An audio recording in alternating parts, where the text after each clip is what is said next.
Hello दोस्तों, chase the goal career institute के इस डिजिटल प्लेटफॉर्म के ऊपर आपका हार्दिक अभिनंदन है। इस वीडियो के माध्यम से हम स्क्वायर रूट कैलकुलेट करना सीखेंगे और मैं आपको एक ऐसा तरीका बताऊंगा जिसके माध्यम से आप महज कुछ ही सेकंडों के अंदर अंदर स्क्वायर रूट को कैलकुलेट कर लेंगे। बस आपको करना क्या होगा, जो जो चीजें मैं आपको बताऊं वो चीजें आपको ध्यान में रखनी होगी। ठीक है दोस्तों, तो वीडियो को शुरू करते हैं। तो दोस्तों, सबसे पहले अपने को 1 से लेकर के 9 तक के स्क्वायर याद होने चाहिए। अब इसमें भी हम लोग क्या करेंगे कि केवल और केवल यूनिट डिजिट को ही पकड़ेंगे। भाई, यूनिट डिजिट क्या होती है? किसी भी अंक में जो सबसे दाहिनी साइड बैठा हुआ अंक होता है ना, उसी को तो यूनिट डिजिट बोला जाता है।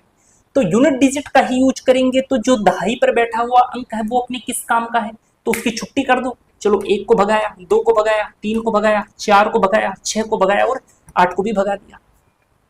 अब यहां पर एक चीज आप नोटिस करोगे तो आप क्या पाओगे कि यहां पर 1 है तो यहां पर भी 1 है, यहां पर 4 है तो यहां पर भी 4 है, यहां पर 9 है तो 9 तो यहां पर भी है, यहां पर 6 है तो यहां भी 6 है और यहां पर 5 है। तो कुल मिलाकर मैं क्या कहना चाह रहा हूं कि यहां पर जितनी भी संख्याएं हैं उन संख्याओं में से यदि कोई भी संख्या किसी भी नंबर के लास्ट पर आपको बैठी हुई मिल जाए तो वो संख्या परफेक्ट स्क्वायर होगी। और जो संख्या यहां पर अवेलेबल नहीं है वो संख्याएं यदि किसी भी नंबर के लास्ट में बैठी हुई मिल जाए तो वो संख्या कभी भी परफेक्ट स्क्वायर नहीं होगी। तो कौन कौन सी संख्या है जो यहां पर नहीं है? भाई, यहां पर तो 2 नहीं है, यहां पर तो 3 भी नहीं है, यहां पर तो 7 भी नहीं है और यहां पर तो 8 भी नहीं है। तो जहां पर भी किसी भी संख्या में लास्ट में 2, 3, 7 और 8 बैठी हुई मिल जाए तो वो संख्या कभी भी परफेक्ट स्क्वायर नहीं होगी। तो उसका परफेक्ट स्क्वायर यदि आपको निकालना है तो आपको वर्गमूल कैलकुलेट करना आना चाहिए बेसिक तरीके से। तो बेसिक तरीके से वर्गमूल कैसे कैलकुलेट किया जाता है वो मैंने बहुत ही शानदार तरीके से कैलकुलेट करना बता रखा है, आप उस वीडियो को जरूर देखना। यदि मान लो आपको वर्गमूल कैलकुलेट करना नहीं आता तो मैं ये गारंटी देता हूं कि उस वीडियो को देखने के बाद आप 100% वर्गमूल कैलकुलेट करना सीख जाओगे। ठीक है दोस्तों, तो यहां पर कुल मिलाकर के बात इतनी है कि 2, 3, 7, 8 लास्ट में आ जाएगा तो परफेक्ट स्क्वायर नहीं होगा। इन संख्याओं में से कोई सी भी संख्या आ जाएगी तो नंबर क्या हो जाएगा? परफेक्ट स्क्वायर हो जाएगा। ठीक है, तो ये संख्या अपने को ध्यान में रख करके चलनी है। आप ऐसे ध्यान में रख लो ना, 23, 78, यानी कि लास्ट में 2 आ गया या 3 आ गया या 7 आ गया या 8 आ गया तो वो संख्या कभी भी परफेक्ट स्क्वायर नहीं होगी। अब मैं कुछ एग्जांपल्स के माध्यम से आपको कैलकुलेट करना बताऊंगा। ये अपने पास एक एग्जांपल है।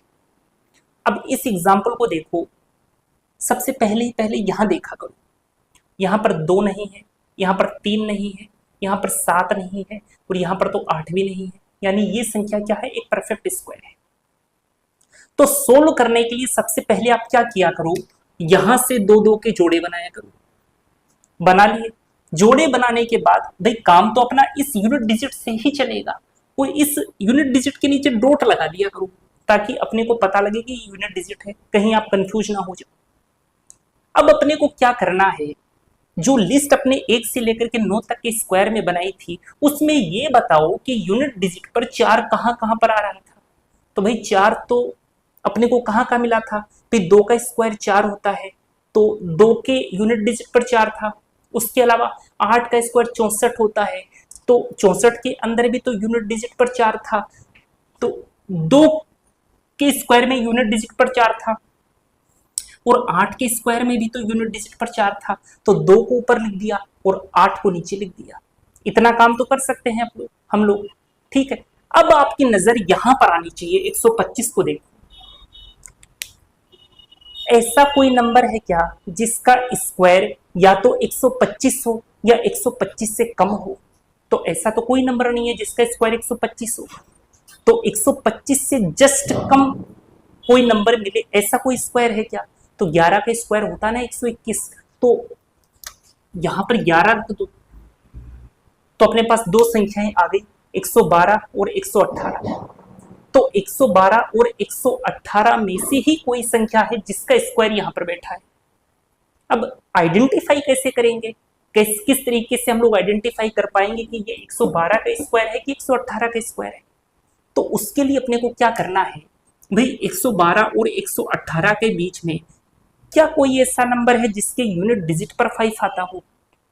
तो आप कहोगे कि हाँ जी सर बिल्कुल है, 115 ऐसा नंबर है जिसकी यूनिट डिजिट पर 5 आता है ना। अब आपको करना क्या है, ये जो 115 आया है ना, इस 115 का स्क्वायर करो। तो आप कहोगे सर इसमें तो टाइम लगेगा। अरे टाइम क्यों लगेगा, देखो तरीका मैं आपको बताता हूं। यहां पर जो बैठा होता है उसका स्क्वायर कर दिया करो, तो 5 का स्क्वायर तो 25 हो गया। और यहां पर जो संख्या बैठी है उसको पकड़ो और जस्ट इसके अगले नंबर को पकड़ो और उनको आपस में मल्टीप्लाई करो, यानी कि 11 को 12 से मल्टीप्लाई करो। तो 11 का स्क्वायर तो 121 होता है, उसके अंदर 11 ही जोड़ दो, तो 121 के अंदर 11 जोड़ोगे तो कितना आ जाएगा, 132 आ जाएगा। उस 132 को इधर बिठा दो, ये लो जी 132 25, ये 115 का स्क्वायर आ गया। ठीक है, ये जो तरीका होता है ना 11 इंटू 12, या फिर ऐसी कोई संख्या जिसके यूनिट डिजिट पर 5 आता है उसका स्क्वायर करना, इनके अलग से वीडियोस बनाकर मैंने डाल रखे हैं, वहां से आप देख सकते हैं।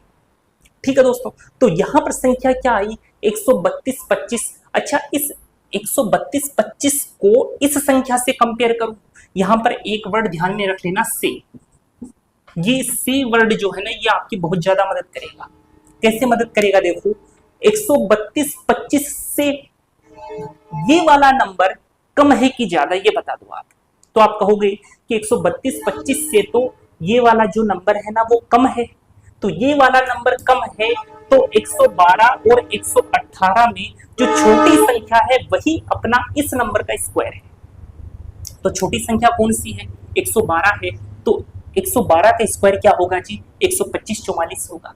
ठीक है, एक बार वापस से बताता हूं मैं, देखो 132 25 अपने पास संख्या आई, से वर्ड को ध्यान में रखना है। 132 25 से ये संख्या छोटी है कि बड़ी, आपको ये देखना है। यदि 132 25 से ये संख्या छोटी हुई तो यहां पर 112 और 118 में जो संख्या छोटी होगी उसका स्क्वायर ये वाला नंबर है। यदि 132 25 से ये वाली संख्या बड़ी हुई तो यहां पर जो बड़ा नंबर होगा उसका स्क्वायर ये वाला नंबर है। तो देखने से पता लग रहा है ना कि 132 25 से तो ये वाला अंक छोटा है, तो 112 और 118 में छोटी संख्या कौन सी है, तो आप कहोगे कि 112 है, तो 112 का स्क्वायर करोगे तब जाकर के ये संख्या आएगी। तो अपना आंसर क्या आ गया, 112। ठीक है दोस्तों, उम्मीद करता हूं समझ में आया होगा। सीखने में देखो दोस्तों हमेशा ही टाइम लगता है, एक बार सीखते हो किसी चीज को तो हो सकता है थोड़ा बहुत अनकंफर्टेबल हो जाओ उस चीज के साथ। अगर आपने इस चीज को बहुत ढंग से सीख लिया और 2-4 बार प्रैक्टिस कर ली ना तो 5 सेकंड में आंसर निकाल कर दोगे, ये मैं आपको बताता हूं।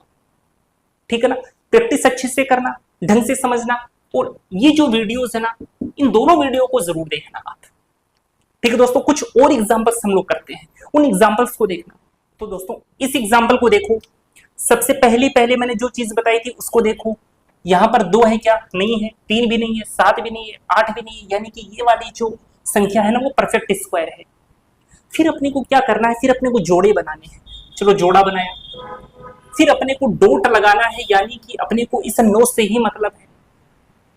अब जो स्क्वायर वाली टेबल थी उस स्क्वायर वाली टेबल के अंदर ऐसा कौन कौन सा अंक है जिसके यूनिट डिजिट पर 9 आया था। तो आपने कहा कि 3 का स्क्वायर करते हैं तो 9 आता है, 7 का स्क्वायर करते हैं तो यूनिट डिजिट पर 9 आता है। तो ऐसे तो 2 नंबर है, एक तो 3 है और एक 7 है, तो 3 को ऊपर बिठाऊं, 7 को नीचे बिठाऊं, बिठा दिया। अब अपने को क्या करना है, इन 2 संख्याओं को पकड़ो। इन 2 संख्याओं को पकड़ करके ये सोचो ऐसी कौन सी संख्या है जिसका स्क्वायर करने पर या तो 39 आए या 39 से जस्ट कम आए। तो आप कहोगे कि 6 का स्क्वायर है ऐसा, नहीं 6 का स्क्वायर है तो उस 6 को यहां बिठा दो। ठीक है, स्टेप टू स्टेप ध्यान में रखना, जैसे जैसे जो चीजें मैं बता रहा हूं ना उन चीजों को आपको ध्यान में रखना है। सबसे पहले क्या किया था, यहाँ पर देखा था क्या ये परफेक्ट स्क्वायर है कि नहीं है। ठीक है, उसके बाद में जोड़े बनाए थे, इसको लड्डू दिया था। ठीक है, उसके बाद में क्या किया, उसके बाद में देखा था कि यूनिट डिजिट पर 9 किस किस के स्क्वायर में आता है, तो उन नंबर्स को ऊपर नीचे लिख दिया था। उसके बाद में ये वाली चीज देखी थी कि कौन से नंबर का स्क्वायर या तो 39 है या फिर 39 से जस्ट कम है। तो हमने कहा कि 6 का स्क्वायर 36 होता है, जो 39 से जस्ट कम है, तो यहाँ पर 6 लिख दिया। इतनी ही स्टेप्स की हैं भी हम लोगों ने। अब अपने को क्या ध्यान में रखना है कि 63 से 67, 63 और 67 के बीच में क्या कोई ऐसा नंबर है क्या जिसके यूनिट डिजिट पर 5 आए? तो आप कहोगे कि इन दोनों के बीच में तो 65 बैठा है और 65 में तो यूनिट डिजिट पर 5 आता है। लो जी 65, तो इस 65 का अपने को स्क्वायर करना है। तो वैसे आपको 65 को 65 से मल्टीप्लाई नहीं करना, जैसा मैंने आपको बताया वैसा का वैसा आपको फॉलो करना है। भाई यहाँ पर 5 लिखा तो 5 के स्क्वायर तो 25 होता है। 6 से जस्ट अगला नंबर क्या होता है 7, तो 6 को 7 से मल्टीप्लाई करोगे तो 42 आएगा, तो इस 42 को इधर बिठा दो, 4225। अब जो वर्ड मैंने आपको बताया था उस वर्ड का आपको ध्यान में रखना है से। इस वर्ड की बहुत महिमा है, यहाँ पर आपको ध्यान में रखना है इसको। तो 4225 से ये नंबर छोटा है कि बड़ा? तो आप कहोगे कि ये जो 4225 है उससे 3969 तो छोटा है। जब ये नंबर छोटा है तो इसमें छोटा नंबर कौन सा है 63, तो 63 इस संख्या का क्या हो गया वर्गमूल हो गया। ठीक है दोस्तों, तो ये क्या आ गया आपका 63। देखो है ना कितना सिंपल। चलो और एग्जांपल देता हूं आप लोगों को। इस एग्जांपल को देखना, सबसे पहले जो जो स्टेप्स मैंने आपको बताए थे वो सारी की सारी स्टेप्स यहां पर अप्लाई करो। जोड़ा बनाया, एक के नीचे डॉट लगाया, ये तो जब आप सीखते हैं ना तब ऐसा फॉलो करना है। जब सीख जाओ तो इन सारी चीजों को फॉलो करने की जरूरत ही नहीं है, फिर तो अपना जो माइंड होता है ना उसकी हैबिट में आ जाती हैं चीजें। ठीक है, तो यहां पर एक के नीचे डॉट लगाया। अब ऐसे दो नंबर का स्क्वायर देखो जिसके लास्ट में यूनिट डिजिट पर 1 आता हो, तो एक का स्क्वायर करोगे तो 1 आता है, 9 का स्क्वायर करोगे तो 81 आता है। तो यहां पर 1 को लिख दो, यहां पर 9 को लिख दो। ठीक है, अब इस संख्या को देखो, उस संख्या का स्क्वायर उस संख्या को बताओ जिसका स्क्वायर या तो 65 हो या 65 से तुरंत कम हो। तो आप कहोगे कि 8 का स्क्वायर तो 64 होता है, तो 8 को इधर लिख दो, 8 को इधर भी लिख दो। ठीक है, अब 81 से 89 के बीच में ऐसी कोई संख्या है क्या जहां पर सबसे दाहिना अंक 5 हो? तो आप कहोगे कि 85 है ऐसी संख्या, तो उस 85 का स्क्वायर करो। ये लो जी 5 का स्क्वायर तो 25 होता है, 8 को 9 से मल्टीप्लाई करोगे तो 72 आएगा, 7225। ठीक है, फिर मैंने एक वर्ड बताया था से, 7225 से इस वर्ड को कंपेयर करो। 7225 से ये जो अंक है वो अंक छोटा है कि बड़ा है? तो आप कहोगे कि ये तो छोटा है। जब ये अंक छोटा है तो इसमें छोटी संख्या कौन सी है 81, तो इसका वर्गमूल क्या हो गया जी 81 हो गया। बस इतने ही स्टेप्स हैं जो अपने को ध्यान में रखनी है, और जब प्रैक्टिस कर लोगे फिर तो 5 से 10 सेकंड में बताओगे, देखना आप। ठीक है, अगला एग्जाम्पल देखना। वो देखो, जोड़ा बनाया, लड्डू दिया, 6 किस किस के लास्ट में आता है? 4 का स्क्वायर 16 होता है और 6 का स्क्वायर 36 होता है। 4 को इधर बिठाया, 6 को नीचे बिठाया, इसको देखा तो 2 का स्क्वायर 4 होता है, 3 का स्क्वायर 9 होता है, 4 का स्क्वायर 16 होता है। तो 3 का स्क्वायर है ना, इससे कम भी है और इसके पास में भी है, तो इसे 3 को इधर रखो, 3 को इधर रखो। 34 और 36 के बीच में ऐसी कोई संख्या है क्या जिसके यूनिट डिजिट पर 5 आए? तो आप कहोगे कि 35 है, तो इस 35 का स्क्वायर करो, तो 5 का स्क्वायर तो 25 हो गया, 4 को 3 से मल्टीप्लाई किया तो 12 आ गया। 3 into 4 किया मैंने, यहाँ पर जो लिखा होता है ना उससे जस्ट अगला नंबर लो और उसको उस अगले नंबर के साथ मल्टीप्लाई करके यहाँ लिख दिया करो। ठीक है, फिर एक वर्ड बताया था से, कंपेयर करो इससे। 12 25 से ये संख्या छोटी है कि बड़ी है? तो आप कहोगे छोटी है, छोटी है, तो छोटा नंबर अपना क्या हो गया स्क्वायर रूट हो गया, तो 34 इसका आंसर आ जाएगा। तो ठीक है दोस्तों, उम्मीद करता हूं कि ये तरीका आपको पसंद आया होगा।